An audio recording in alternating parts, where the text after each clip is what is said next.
আজকে একটা গোপাল ঠাকুরের জামা তৈরি করব। তো এক কাস্টমারের এটা।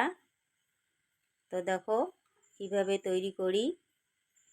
তো ছোট ছোট করে কুচিগুলো করে নিলাম। তারপর কোমরের যে পট্টিটা সেটা আমি লাগিয়ে সেটাতে আমি চাপ সেলাই বসিয়ে দিব। তারপর লেসটা লাগাবো।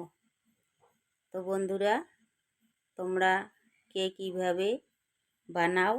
আমি তো প্রথমবার বানালাম।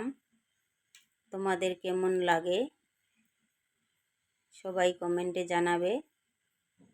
আর এখন যে হাতার পাটটা আছে সেটাতেও আমি মুড়ে সেলাই করে তারপরে সেটাতেও আমি লেস বসিয়ে দিব।